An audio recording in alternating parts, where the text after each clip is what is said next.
सुप्रभात बच्चों, कैसे हैं आप सब। उम्मीद करती हूँ आप सब अच्छे होंगे। तो बच्चों, आज की कक्षा में हम पढ़ने वाले हैं अध्याय नंबर 17, जिसका शीर्षक है संयुक्ताक्षर। तो बच्चों, यहाँ पे हम देख सकते हैं कि संयुक्ताक्षर कौन से होते हैं। जब दो व्यंजनों को मिलके एक व्यंजन बनता है तो इसे क्या बोलते हैं? संयुक्त व्यंजन।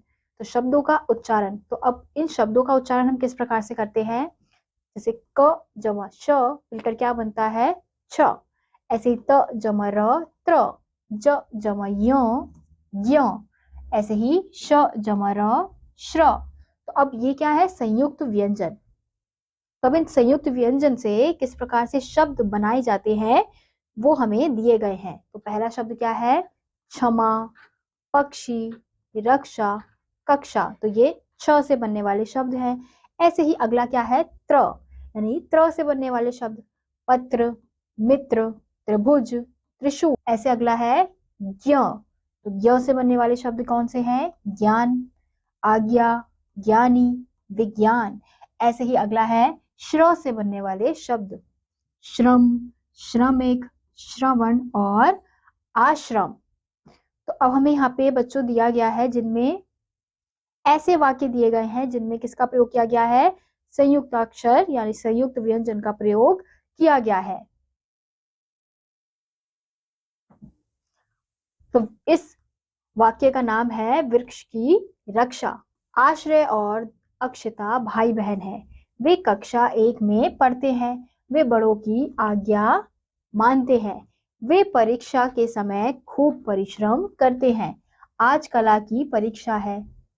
आश्रय ने वृक्ष बनाया, ढेर सारे पत्र बनाए, उनमें हरा रंग भरा। अशिता ने एक पक्षी का चित्र बनाया। सचमुच वृक्ष हमारे बहुत काम आते हैं। ये जीवन के रक्षक हैं। पक्षी इन पर रहते हैं। हमें वृक्षों की रक्षा करनी चाहिए। तो बच्चों, हमने देखा कि इन वाक्यों में कुछ ऐसे शब्द थे जिनमें किसका प्रयोग किया गया था? संयुक्ताक्षर यानी कि संयुक्त व्यंजनों का प्रयोग किया गया था। तो जैसे कौन कौन से शब्द थे वो? आश्रय, अक्षिता, कक्षा, आज्ञा, परीक्षा, परिश्रम, परीक्षा, पक्षी, चित्र, वृक्ष, पत्र, रक्षा। तो इन शब्दों में किसका प्रयोग किया गया है? संयुक्त व्यंजन, संयुक्ताक्षर का। अब अगला है बच्चों हमारा संयुक्त व्यंजन। तो संयुक्त व्यंजन कौन कौन से हैं? पहला हमें क्या दिया गया है? च जमा छ, छ। तो ये क्या बन गया? मच्छर। ऐसे क जमा ख, ख। तो इससे क्या बन गया बच्चों? मक्खी। ऐसे अगला है ग जमा घ, घ। तो इससे क्या बन गया? बग्घी। प जमा य, प्यो। तो इससे क्या बन गया बच्चों? प्याला। ऐसे अगला है स जमा त, स्त। इससे शब्द क्या बन गया? बस्ता। ऐसे ही त जमा थ, तह। तो इससे क्या बन गया बच्चों? पत्थर। अगला है न जमा य, न्य। तो कन्या। ऐसे ही अगला शब्द है स जमा क, स्क। तो इससे क्या शब्द बन गया बच्चों? स्कूल। तो हम देख सकते हैं कि इन शब्दों में किसका प्रयोग किया गया है? संयुक्त व्यंजन का प्रयोग किया गया है। तो अगला है बच्चों हमारा द्वित्व व्यंजन। तो द्वित्व व्यंजन में क्या होता है बच्चों?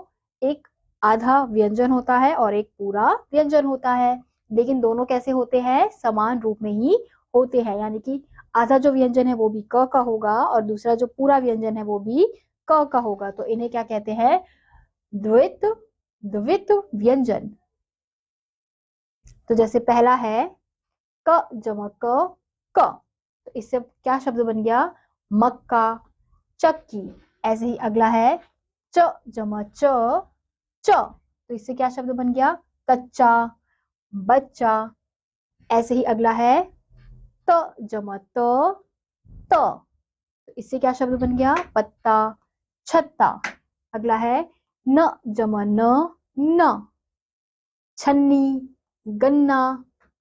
ल जमा ल, ल। बिल्ली, बल्ला, स जमा स, स लस्सी, रस्सी। तो ये थे बच्चों हमारे द्वित्व व्यंजन।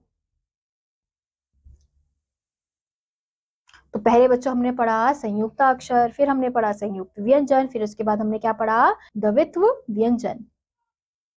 तो इसी के साथ आज का यह अध्याय यहीं समाप्त होता है। उम्मीद करती हूँ आपको यह अध्याय समझ आया होगा। मैं आपसे मिलूंगी अगली कक्षा में, तब तक के लिए नमस्कार।